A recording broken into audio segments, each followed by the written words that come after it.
ভুলেও বিছানায় বসে খাবার খাবেন না, তাহলে এই তিনটি বিপদ আপনাকে ভোগ করতে হবে। মৃত্যুর আগে একবার হলেও এই তিনটি বিপদ আপনার সংসারে আসবেই। যাদের বিছানায় বসে খাবার খাওয়ার অভ্যাস তারা অবশ্যই ভিডিওটি সম্পূর্ণ দেখবেন এবং সতর্ক হয়ে যাবেন। রাসূলুল্লাহ সাল্লাল্লাহু আলাইহি ওয়াসাল্লাম কেন বিছানায় বসে খাবার খেতে নিষেধ করেছেন, শুনলে আপনার চোখ কপালে উঠবে। প্রিয় দর্শক, আপনি যদি রাসূলুল্লাহ সাল্লাল্লাহু আলাইহি ওয়াসাল্লামকে ভালোবাসেন অবশ্যই আলহামদুলিল্লাহ কমেন্ট করবেন এবং ভিডিওটি যথেষ্ট পরিমাণে শেয়ার করে সকলকে সাবধান করে দিবেন। হিন্দু মুসলিম সকলের উচিত ভিডিওটি সম্পূর্ণ দেখা, কারণ এই অভ্যাসটি আমাদের সকলের মধ্যে রয়েছে। বিছানায় বসে যারা খাবার খায় তাদের সর্বপ্রথম যেই অসুবিধা বা বিপদ লেগে থাকে তা হলো কারণে অকারণে স্বামী স্ত্রীর ভেতরে ঝগড়া বিবাদ লেগে থাকা। সকলের ঘরে খারাপ ভালো উভয় জিন রয়েছে, কিন্তু খারাপ জিনগুলো ওই সকল মানুষকে খুব দ্রুত প্রভাবিত করতে পারে যারা বিছানায় বসে খাবার খায়। যে বিছানায় আপনি মিলন করেন, শয়ন করেন, সেই বিছানায় বসে খাবার খেলে শয়তানের বদনজর লাগে এবং সংসারে ঝই ঝামেলা লেগেই থাকে। 2 নম্বরে যারা বিছানায় বসে খাবার খায় তাদের ঘরে সব সময় কেউ না কেউ অসুস্থ হয়ে থাকে।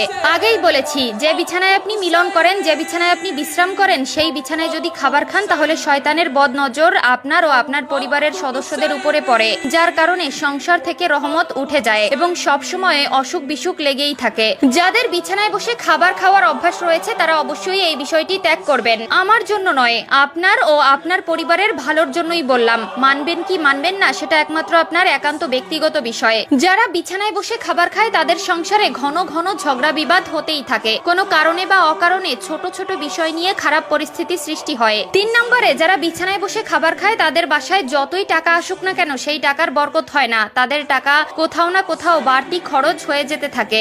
এক কথায় এই ধরনের ব্যক্তিদের উপর থেকে আল্লাহর রহমত উঠে যায় এবং আল্লাহর দেওয়া রহমতে বরকত তাদের উপর থেকে উঠিয়ে নেওয়া হয়। পবিত্রতা ইমানের অঙ্গ এবং যে খাবার আপনার জীবন বাঁচায় সেই খাবার অবশ্যই আপনার পবিত্র স্থানে বসে খাওয়া উচিত। খাওয়ার জন্য আলাদা ঘর বানানো উচিত বা রুম বাছাই করা উচিত। বিশেষ করে অবশ্যই ডাইনিং এ বসে বা ফ্লোরে বসে খাবার খাবেন, কিন্তু বিছানায় বসে কখনোই খাবার খাবেন না। যারা বিছানায় বসে খাবার খায় তাদের সংসারে এই 3টি বিপদ লেগেই থাকে। যদি বিশ্বাস না হয় তাহলে অবশ্যই মিলিয়ে দেখবেন। বিছানায় বসে খাবার খেলে এই 3টি বিপদ আপনার সংসারে আসবেই এবং কারো কারো সংসারে হয়তো এই 3টি আলামত চলমান। আমরা অনেকেই আছি অভ্যাসগত কারণে ঘুমানোর বিছানায় খাবার খাই, এটা একদম করা উচিত নয় এবং যদি আপনার ভেতরে এই ধরনের সমস্যা বা অভ্যাস থেকে থাকে অবশ্যই তা পরিহার করবেন। আল্লাহ তাআলা আমাদের সকলকে সঠিক বুঝ দান করুন, আমিন।